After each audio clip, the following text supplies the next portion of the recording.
Today we are watching the Little East Blue arc, which is one of the funniest and most underrated arcs in all of One Piece, an arc where Nami's fan club does something completely crazy.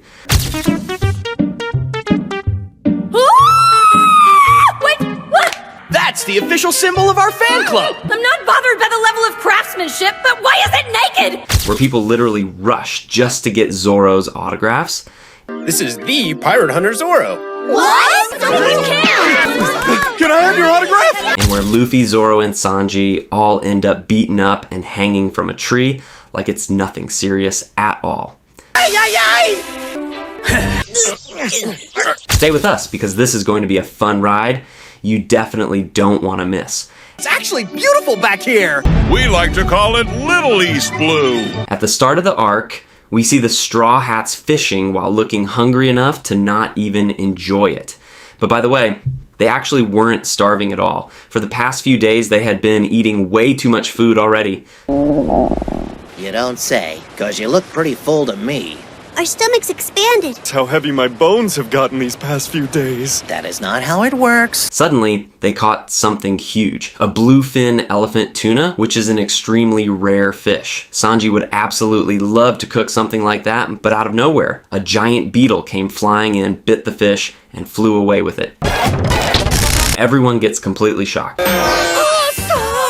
Then they notice a little kid staring at them while calling the beetle boss. Boss, take him down. Luffy gets angry immediately and attacks it with Gum Gum Bazooka. The hit almost knocks it out, but that beetle is insanely strong. Somehow, instead of getting scared, Luffy decides he wants the beetle to join the Straw Hats. That's peak dumbness right there. The beetle tries to run away, but Luffy uses his rubber powers to grab it. Usopp, Sanji, and Zoro also join in, and all of them end up landing on a nearby island where the little kid was watching them before. Hey, there's an island over there.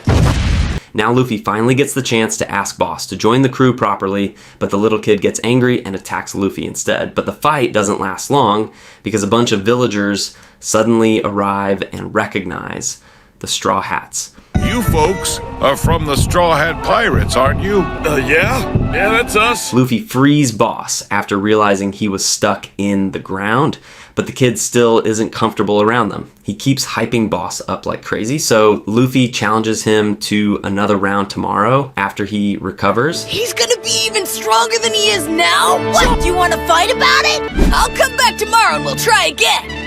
The villagers explain the island to the Straw Hats. It's basically a little version of East Blue inside the Grand Line. Since the island doesn't have an army or strong fighters, they rely on the beetle named Boss for protection. We don't have a military. The little kid's name is Yoko. He found Boss one day and the two became friends while protecting the village together. Yoko's father was a Marine who died saving the island. And that's actually why Yoko wears a Marine uniform all the time. Honestly, the kid is a complete Marine fanboy. One funny thing is when Zoro asks the villagers, "We're pirates. Why are you welcoming us?" We are pirates. A different class of pirate. And honestly, the villagers seem way too relaxed about it. The island itself is beautiful, filled with greenery and amazing landscapes everywhere. We're so high up! I thought we were just gonna get more rocks, but it's actually But beautiful! Usopp notices something strange. The buildings and houses aren't architecturally uniform at all. Every area feels like a completely different culture. Then the villagers explain that the island contains famous places and vibes from all over East Blue. There's a floating restaurant like places similar to Usopp's Syrup Village, a mansion like Kaya's home, and many other famous East Blue locations. Basically, every notable thing from East Blue exists on this island in some form. We like to call it Little East Blue. Meanwhile, Zoro and Sanji both look completely cooked after hearing that the townspeople are huge fans of them. On the other side, Nami, Chopper, and Robin become curious about the island too. Right at that moment, Usopp calls Nami over. And oh boy, it's like the villagers are basically trying to rob Usopp just to get a chance to talk to Nami. She seriously has a massive fan base here. Think you could get over to where we are? Huh? I love you, Nami. There's a town right on the other side of the island. Usopp tells Nami to come to the village, so she rides her waver bike toward the island. The moment she reaches the shore, a bunch of guys start cheering loudly for her. They call themselves the Nami Fan Club. And the funniest part is that they even shaved their heads and designed matching shirts that say, "Love Nami." Yeah. Well, this is weird. Who are you guys? Ask! We're the founders of the unofficial Nami fan club! You're my fan club? Wait! You! Yeah, their love for Nami is definitely real. Meanwhile, Zoro stands in front of a dojo that looks exactly like the one from his village where he used to train. You can tell he has a lot of memories connected to that place. Then a funny moment happens when a teacher and a bunch of kids notice Zoro. At first they get scared, but the second they learn he's the legendary pirate hunter Zoro, they immediately get excited and ask for autographs. This is the pirate hunter Zoro! You can't! Can I have your autograph? On the other hand, Usopp becomes amazed after seeing a mansion that looks exactly like the Syrup Village mansion where Kaya lives. Yeah, let me think of a good one. Whoa! What the? It's a fake! But his dreams get shattered when he realizes it's basically just a decorated flat wall. Still, he hopes Kaya might actually be inside, so he goes in and ends up meeting an old woman instead. Kaya? Now let's check on the cook himself, Sanji, who is currently visiting the floating restaurant. At first, the cook there doesn't know much about Sanji, but the moment he learns Sanji is basically like Zeph's son, he gets super excited. Where did you learn to cook? I spent most of my youth in the original Baratie. Are you serious? Turns out the cook is a huge Zeph fanboy. The cook prepares a special meal for Sanji, and it's actually one of Zeph's famous recipes. When Sanji tastes the food, he starts remembering the old days at Baratie. The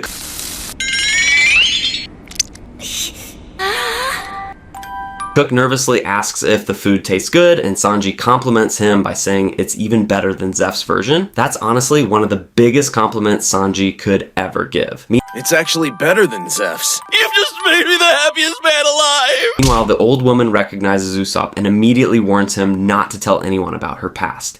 Apparently, everyone in the village thinks she's royalty now, so she wants Usopp to keep quiet. And Look, I spent my whole miserable life dreaming that I might one day live in a mansion as grand as that one. then comes one of the funniest moments in the entire arc. The Nami fanboys are guiding Nami through the village, and when they enter a cave, she suddenly notices a giant statue. And yes, it's a statue of her, completely naked. Her reaction is absolutely priceless. Wait, That's the official symbol of our fan club! I'm not bothered by the level of craftsmanship, but why is it naked? When she asks why the statue is naked, the guys casually explain that it was decided through a popular vote. Oh, that was decided by popular vote. We felt that was most honest. Honestly, that's democracy at work right there. Of course, Nami immediately beats up 4 of them and orders them to put clothes on the statue as soon as possible. You're gonna put a shirt on that thing!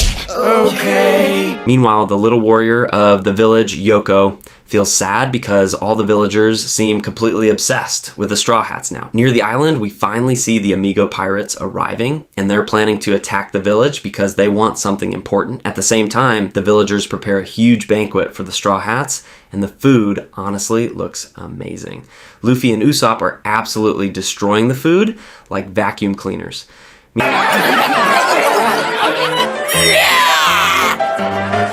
Meanwhile, Nami gets annoyed and asks why the villagers made her walk for hours just to reach this place. Right then, Yoko suddenly shows up and tells her, "You're a pirate too. Why would a woman even want to become a pirate?" And then he runs away immediately.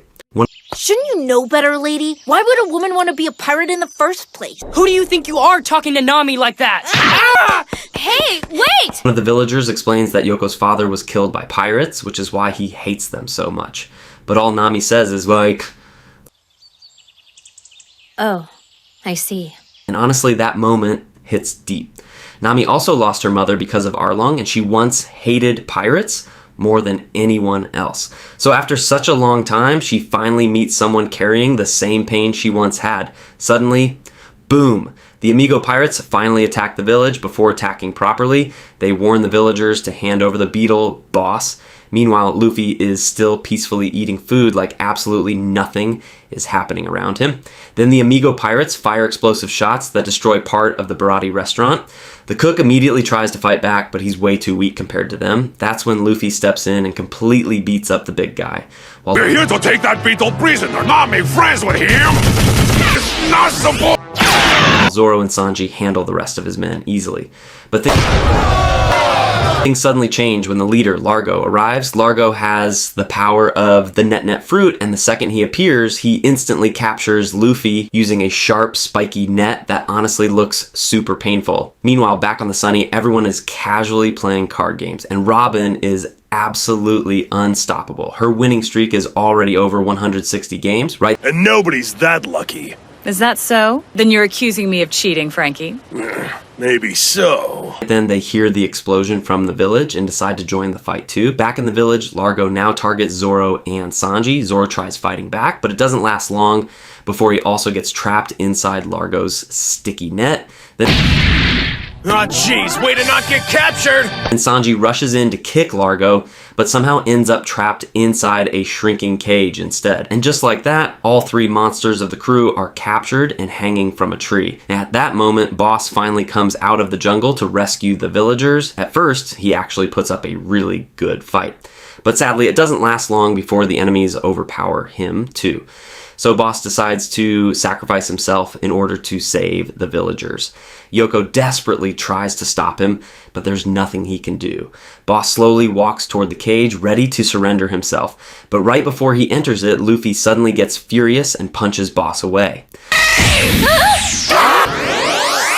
The villagers finally gather their courage and decide to fight back themselves, and right then Boss transforms into a much stronger form. Using powerful flames, Boss burns through the nets and frees Luffy, Zoro, and Sanji, but the attack takes too much energy from him, and he collapses again immediately afterward. Luffy instantly orders Zoro to cut Boss free completely. Largo laughs and reminds him that nobody can cut through his nets. But this is Zoro we're talking about. Of course he cuts them. Wait for it. Lion strike! Then Luffy tells Sanji to launch him forward. So Sanji uses his leg strength to kick Luffy forward at insane speed, allowing him to land a massive punch directly onto Largo. After that, Luffy starts chasing Largo through the jungle. During the chase, Largo finally realizes who Luffy really is, a famous pirate with a 300 million berry bounty. Largo keeps trying over and over again to trap Luffy with his nets, but now Luffy activates Gear Second, making himself way faster than before. At this point, dodging the nets becomes easy for him. Meanwhile, the rest of the Amigo pirates attack Zoro and Sanji, but suddenly the villagers themselves step in to help. They hide in the mountains and start throwing rocks at the pirates from above. And then Nami joins the battle too. Using Thunderbolt tempo, she completely destroys the remaining enemies with lightning attacks. After an actually pretty fun fight, the final blow is landed by Boss himself.